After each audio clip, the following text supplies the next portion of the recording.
Hello and welcome. We're not just going through a presentation here. We're embarking on a quest.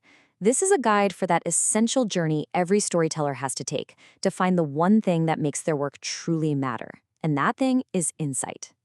Come on, you know the feeling, right? Every writer has felt it. That deep down fear that after all the hours, all the rewrites, all the heart you've poured onto the page, the reader's just going to close the book and feel, well, nothing.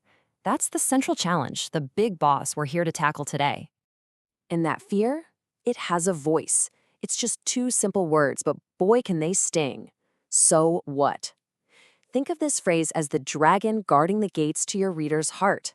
It's the one question every single piece of writing has to answer, or it just gets forgotten. So let's really dive into this so what factor. The best way to think about it is as the call to adventure for your story. It's the challenge that's basically asking you, hey, prove to me why this story has earned the right to be read. Yeah, at its core, the so what factor is just a gauge of your reader's engagement. If your writing leaves them cold, totally indifferent, then you're going to hear that dreaded question pop up in their head. But, and this is the key, if you touch on something they recognize as true, they won't have to ask, so what? Because they'll already know what. They'll feel it. So how do we defeat this dragon? How do we answer that all-important question? Well, every good quest needs a powerful elixir, right?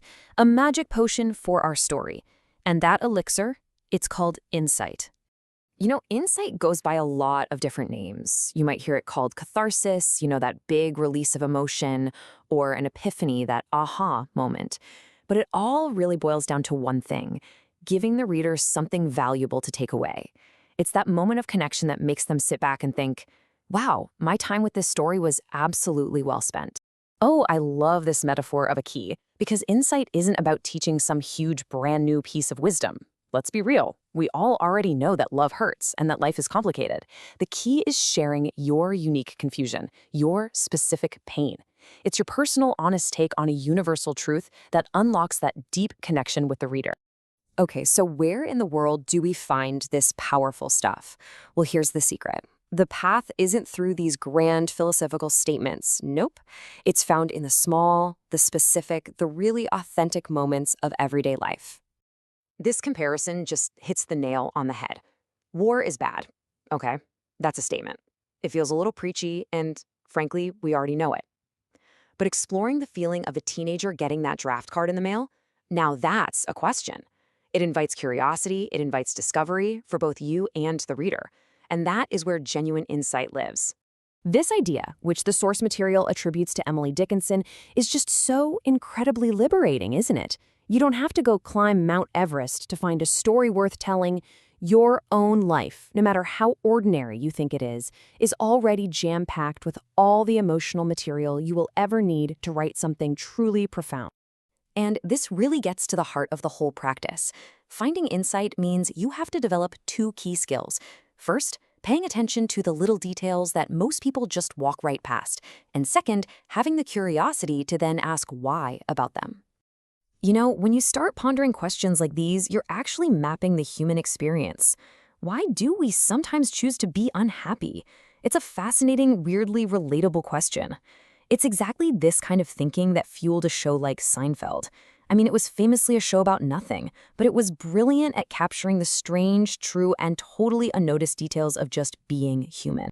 Okay, but be warned, this path to insight is definitely filled with traps.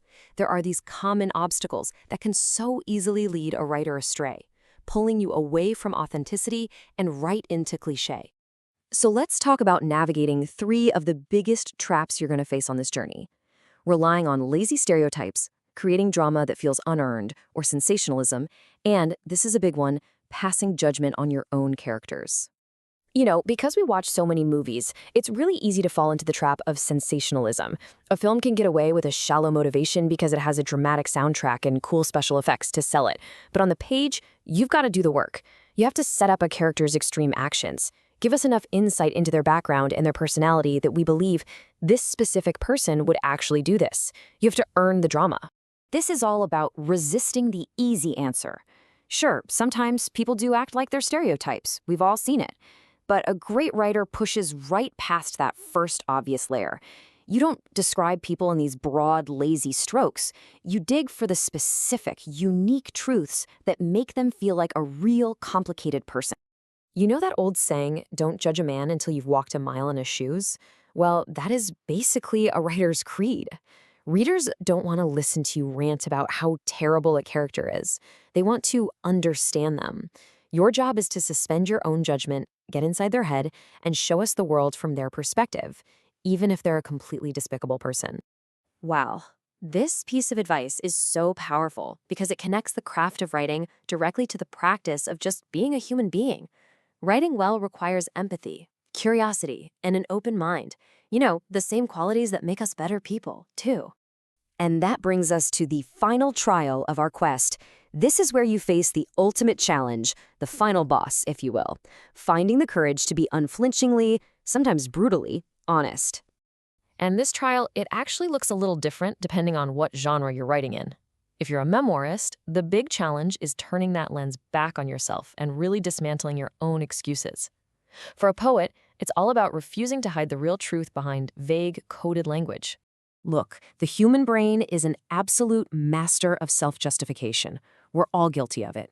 In a memoir, your quest is to see right through that. When you're brave enough to admit your flaws, your jealousy, your mistakes, your pettiness, you don't push the reader away, you actually draw them in closer. They see themselves in your honesty, and they reward you with their trust. And this slide really shows the danger of keeping secrets in poetry. If you write in code, talking vaguely about betrayals or chances not taken, you're essentially breaking a contract you have with your reader. They can't feel your pain if they can't see the specifics of what actually caused it. You have to be brave enough to show them the truth. At the end of the day, that's what this all comes down to. Courage. Being honest in your writing isn't a risk. It is the very thing that forges that universal connection we're all looking for. You have to trust that your specific, personal truth is exactly what someone else out there needs to read. So, I'm going to leave you with this question to think about. What's a small moment that totally changed you, that taught you something really important?